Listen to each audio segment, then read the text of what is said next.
జనసేన ఎమ్మెల్యేలకు ఇప్పుడు తత్వం బోధపడిందా? ఏడాదిగా ఎక్కడున్నారో ఏం చేస్తున్నారో కూడా తెలియని వాళ్ళు సైతం ఇప్పుడు నియోజకవర్గాల బాట పట్టి మేం పక్కా లోకల్ అంటున్నారా? ఉన్నట్టుండి అంత మార్పు ఎలా వచ్చింది? ఉలిక్కిపడి లేచినట్టు వాళ్ళంతా ఒక్కసారిగా ఎందుకు అలర్ట్ అయ్యారు? వాళ్ళని అలా పరుగులు పెట్టిస్తున్న అంశం ఏది? 2024 ఎన్నికల్లో 100% స్ట్రైక్ రేట్తో గెలిచాక ఆ ఊపుతో ముందుకు వెళ్లాల్సిన జనసేన నాయకులు కొన్ని నియోజకవర్గాల్లో పత్తా లేకుండా పోతున్నారట. పార్టీ కార్యక్రమాలను పక్కన పెట్టి సొంత యాక్టివిటీస్లో మునిగి తేలుతున్నట్టు చెప్పుకుంటున్నారు.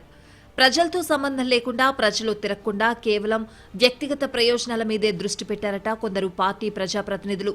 ఏడాది నుంచి ఇష్టానుసారంగా వ్యవహరించిన జనసేన ఎమ్మెల్యేలు కొందరు ఇప్పుడు సడన్ గా యాక్టివ్ మోడ్లోకి రావడంపై ప్రత్యేక చర్చ జరుగుతోంది పొలిటికల్ సర్కిల్స్ లో.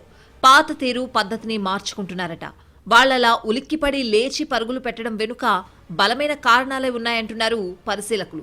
తాజాగా పార్టీ అధినేత పవన్ కళ్యాణ్ తన పార్టీ ఎమ్మెల్యేల పనితీరుపై సీక్రెట్ సర్వేలు చేయించినట్లు సమాచారం. ప్రజల్లో ఉంటున్నారా, పని చేస్తున్నారా అనే ప్రశ్నలకు వచ్చిన ఫీడ్బ్యాక్ బట్టి కొంతమందికి సీరియస్ క్లాస్ తీసుకున్నారట ఆయన. స్వయంగా అధినేతే పిలిచి నివేదికలు ముందు పెట్టి తలంటేయడంతో సదరు శాసనసభ్యులు అలర్ట్ అయినట్లు చెప్పుకుంటున్నారు. అప్పటికి ఇప్పటికీ వాళ్ల తీరులో స్పష్టమైన మార్పు కనిపిస్తోందట. గడప దాటని వాళ్లంతా ఇప్పుడు గ్రామాల్లో కాలికి బలపం కట్టుకుని తిరుగుతున్నారట.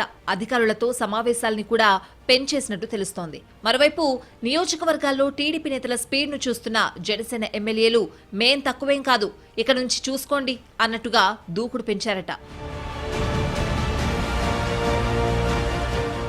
2024 ఎన్నికల్లో పోటీ చేసిన ప్రతి చోట గెలిచింది జనసేన.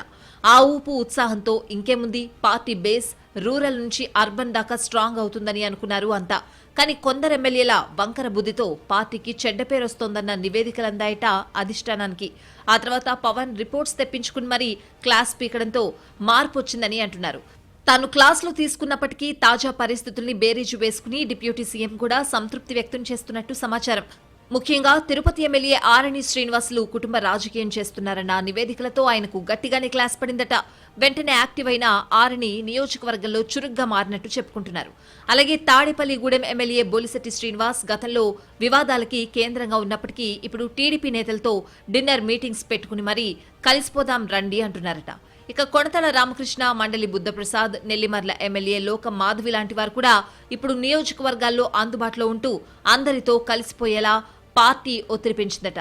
ఏడాదిగా హైదరాబాద్ లో మకాం వేసి అప్పుడప్పుడు నియోజకవర్గాలకు వచ్చి వెళ్తున్న జనసేన శాసనసభ్యులు కొందరు ఇప్పుడైతే మేం పక్కా లోకల్ అంటున్నట్టు సమాచారం.